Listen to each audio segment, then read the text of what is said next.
ಇಂದು civil police constable ನೇಮಕಾತಿ ಪರೀಕ್ಷೆ ನಡೆಯಲಿದೆ. ಬೆಂಗಳೂರು ನಗರ ಜಿಲ್ಲೆಯ ಪರೀಕ್ಷಾ ಕೇಂದ್ರಗಳಲ್ಲಿ ಎಲ್ಲಾ ರೀತಿಯ ಅಲರ್ಟ್ ಕೂಡ ವಹಿಸಲಾಗಿದೆ. ಬೆಳಗ್ಗೆ 10:30ರಿಂದ ಮಧ್ಯಾಹ್ನ 12 ಗಂಟೆಯವರೆಗೂ ಕೂಡ ಮೊದಲ ಪರೀಕ್ಷೆ ನಡೆಯುತ್ತೆ. 149 ಪರೀಕ್ಷಾ ಕೇಂದ್ರಗಳಲ್ಲಿ 74,942 ಅಭ್ಯರ್ಥಿಗಳು ಪರೀಕ್ಷೆಯನ್ನು ಬರೆಯಲಿದ್ದಾರೆ. ಸಂಜೆ 4 ಗಂಟೆಯಿಂದ 5:30ರವರೆಗೆ ಎರಡನೇ ಪರೀಕ್ಷೆ.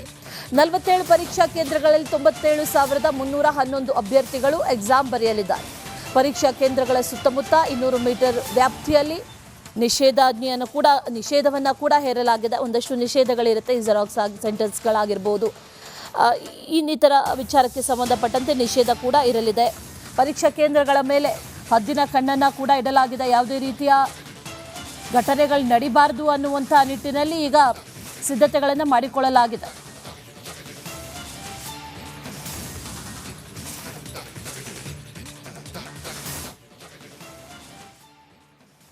ನೀಟ್ ಕೆಪಿಎಸ್ಸಿ ಅಕ್ರಮದ ಚರ್ಚೆ ಜನಮಾನಸದಲ್ಲಿರುವಾಗಲೇ ಮತ್ತೊಂದು ಪರೀಕ್ಷೆ ಈಗ ನಡೆಯಲಿದೆ. ಇವತ್ತು ಪೊಲೀಸ್ ಕಾನ್ಸ್ಟೇಬಲ್ ನೇಮಕಾತಿ ಪರೀಕ್ಷೆ ನಡೆಯಲಿದ್ದು ಬೆಂಗಳೂರಲ್ಲಿ ಜಿಲ್ಲಾಡಳಿತ ಎಲ್ಲ ರೀತಿಯಲ್ಲೂ ಕೂಡ ಹೈ ಅಲರ್ಟ್ ಆಗಿದೆ.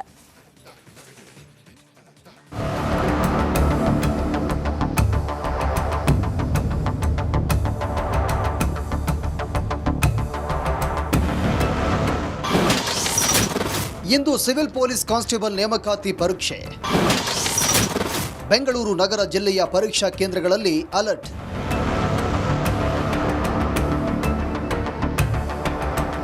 ಸರ್ಕಾರ ನಡೆಸುವಂತ ಪರೀಕ್ಷೆ ಅಂದರೆ ಈಗ ಎಲ್ಲರಿಗೂ ಟೆನ್ಷನ್. ಪರೀಕ್ಷೆಗಳು ಸರಿಯಾಗಿ ನಡೆಯುತ್ತಾ, ನಿಜವಾಗಲೂ ಕಷ್ಟಪಟ್ಟು ಓದಿ ಪರೀಕ್ಷೆ ಬರೆದ ಅಭ್ಯರ್ಥಿಗಳಿಗೆ ಫಲಿತಾಂಶ ಸಿಗುತ್ತಾ ಅನ್ನುವ ಅನುಮಾನ ಶುರುವಾಗಿದೆ. ಇದಕ್ಕೆ ಕಾರಣ ಸಾಲು ಸಾಲು ಪರೀಕ್ಷೆ ಅಕ್ರಮಗಳು. ಇಂಥ ಆರೋಪಗಳ ನಡುವೆ ಇಂದು ಬೆಂಗಳೂರಲ್ಲಿ ಸಿವಿಲ್ ಪೊಲೀಸ್ ಕಾನ್ಸ್ಟೇಬಲ್ ನೇಮಕಾತಿ ಪರೀಕ್ಷೆ ನಡೆಯಲಿದೆ. ಪಾರದರ್ಶಕತೆ, ಶಾಂತಿಯುತ ಹಾಗೂ ಸುಸೂತ್ರವಾಗಿ ಪರೀಕ್ಷೆ ನಡೆಸಲು ಜಿಲ್ಲಾಡಳಿತ ಅಗತ್ಯವಿರುವ ಎಲ್ಲ ಪೂರ್ವ ಸಿದ್ಧತೆ ಕ್ರಮಗಳನ್ನು ಕೈಗೊಳ್ಳಲಾಗಿದೆ.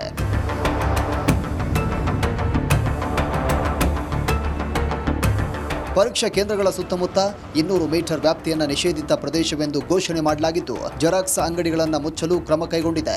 ಬೆಳಗ್ಗೆ 10:30ರಿಂದ ಮಧ್ಯಾಹ್ನ 12 ಗಂಟೆವರೆಗೂ 149 ಪರೀಕ್ಷಾ ಕೇಂದ್ರಗಳಲ್ಲಿ 74,942 ಅಭ್ಯರ್ಥಿಗಳು ಪರೀಕ್ಷೆಯನ್ನು ಬರೆಯಲಿದ್ದು, ಸಂಜೆ 4ರಿಂದ ಸಂಜೆ 5:30ರವರೆಗೆ 47 ಪರೀಕ್ಷಾ ಕೇಂದ್ರಗಳಲ್ಲಿ 22,369 ಅಭ್ಯರ್ಥಿಗಳು ಸೇರಿ 97,311 ಅಭ್ಯರ್ಥಿಗಳು ಎಕ್ಸಾಮ್ ಬರೆಯಲಿದ್ದಾರೆ.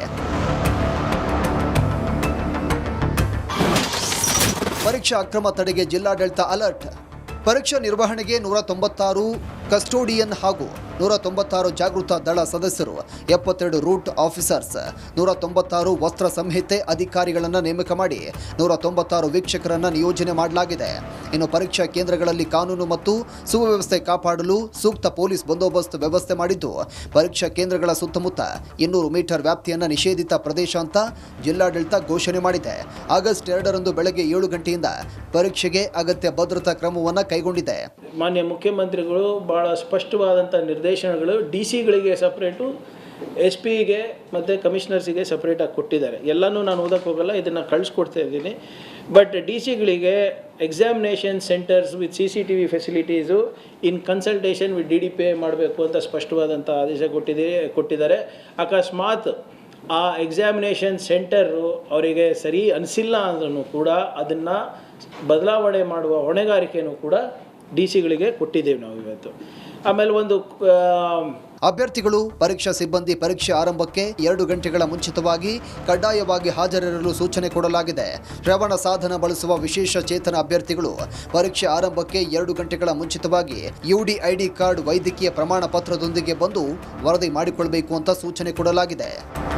ಹೀಗೆ ಬೆಂಗಳೂರಿನ ಪ್ರತಿಯೊಂದು ಹಂತದಲ್ಲೂ ಜಿಲ್ಲಾಡಳಿತ ಕ್ರಮ ವಹಿಸಿದ್ದು, ಎಕ್ಸಾಮ್ ಸೆಂಟರ್ಗಳ ಸುತ್ತಮುತ್ತ ನಿಗಾ ಇಟ್ಟಿದೆ.